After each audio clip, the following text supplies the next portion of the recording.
Spoštovane kolegice in kolegi, spoštovani bodoči predstavniki zakonodajne in izvršne oblasti, dovolite, da tudi sam predstavim nekaj mojih razmišljanj, o katerih smo razpravljali tudi na Gospodarski zbornici Slovenije.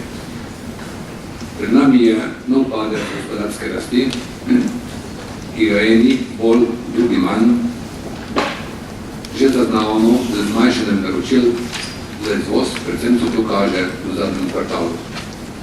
Priznam, da nas je malo strah, predvsem zaradi pomanjkanja finančnega vzvoda, slabega finančnega stanja podjetij, seveda tudi slabega kreditnega portfelja bank in seveda s tem tudi bank.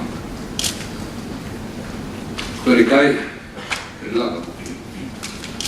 Kaj potrebujemo? Pa ne prosimo.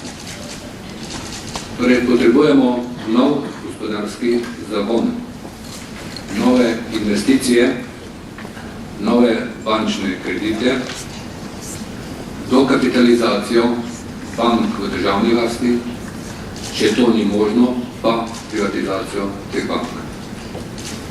Potrebujemo takojšno davčno olajšavo za investicije v proizvodno opremo, laboratorijsko opremo, informacijsko tehnologijo, 40% glede na investicij, kot smo že imeli v preteklosti, za notranje in zunanje izobraževanje pa dodatnih 0,05% od vrednosti prodaje podjetja. Potrebujemo javno delo za zagon gradbeništva, kar je še od te panoge ostalo, vsekakor pa nov poslovni model gradbeništva in seveda gradbenih podjetij. Podarim nov.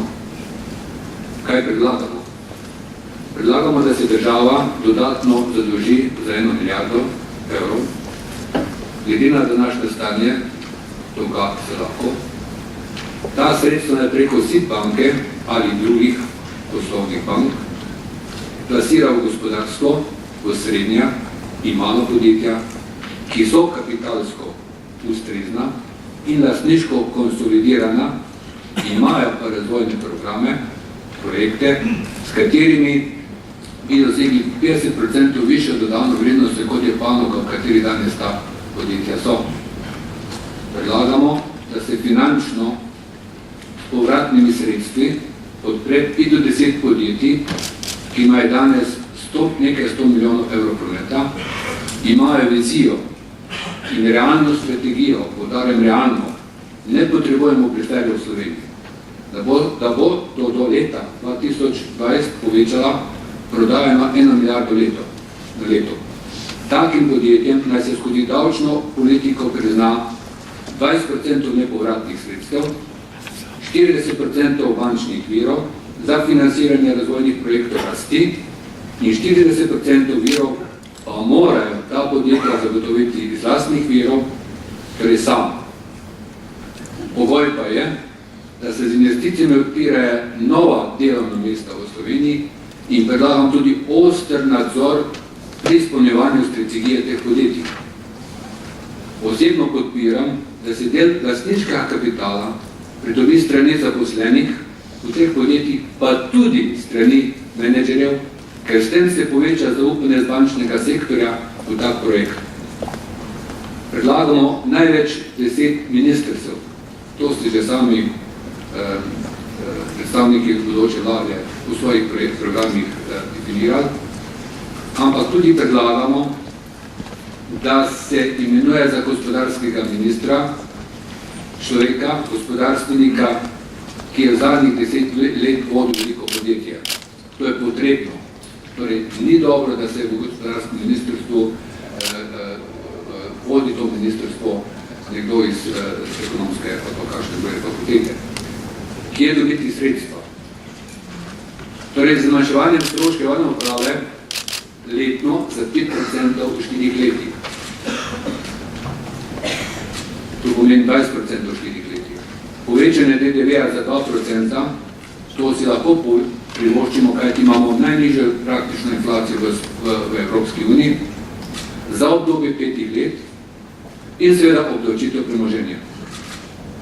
Torej, umaknitev države iz gospodarstva prodaja družb v državni lasti vsako leto 10% minimalno, za dobo 4 letih 40%.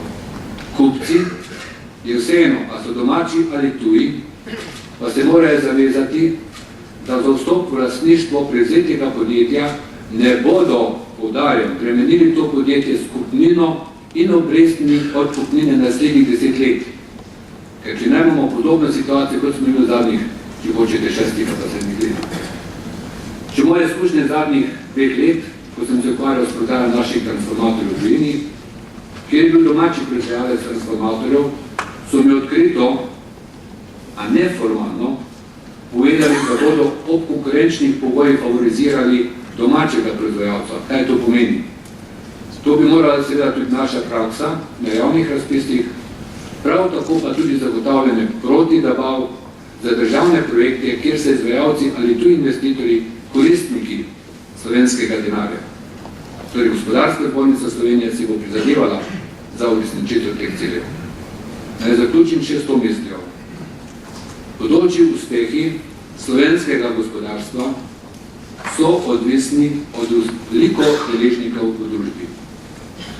Predvsem pa od uspešnih menedžerjev. Menedžerji si moramo v javnosti ponovno pridobiti mesto, ki smo v preteklosti imeli. Pri tem si lahko največ pomagamo sami. Potrebujemo pa tudi pomoč sedme sile. Hvala lepa.